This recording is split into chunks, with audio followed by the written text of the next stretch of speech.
Certifikat proizvod hrvatskog seljaka 9. se put dodijelio poljoprivrednicima na pulskoj tržnici.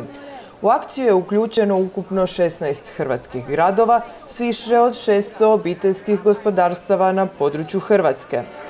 Udruga hrvatskih tržnica je prije 10-ak godina ovaj projekt u suradnji čak s Amerikancima odradila. Dakle, certificiramo naše poljoprivrednike koji stvarno proizvode voće i povrće i koji to donose na našu tržnicu. Znači, ovo je 9. put da mi to radimo. Na svakom certifikatu piše šta pojedini proizvođač stvarno proizvodi i to šta proizvodi, to oni prodaje ovdje kod nas. Ove godine imamo 21 proizvođača. Evo, stavili smo ove traverše koje smo im mi dali uz certifikat. Znači, svi naši prodavači, odnosno naši OPG-ovi koji su dobili certifikat, imaju i traverše s kojima se mogu prepoznati naši kupci. Ova oznaka kupcu pruža sigurnost da kupuje domaće. Poslijepodne se sve bere, navečer se to pripremi, opere do pola noći dok se sredi i ujutro je friško na stolu.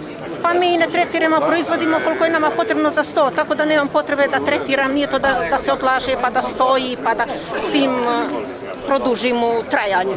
Nego znamo koliko treba i tako radimo. Današnjom dodjelu certifikata, koja nije prvi put, nego se iz godine u godinu ponavlja, ističemo naše lokalne proizvođače i dajemo njima na važnosti, a potrošačima dajemo poruku da su upravo ti proizvođači oni koji proizvode koje prodaju sami proizvode. Evo, to je izuzetno važno, vidjeli smo sada i u jeku ove pandemije da naši potrošači mogu konzumirati zdrave lokalne proizvode jer na taj način, osim što se hrane zdravo, pomažu lokalnu ekonomiju, a to nam je izuzetno važno da smo samodostatni, da imamo poljoprivrednu proizvodnju za naše potrebe.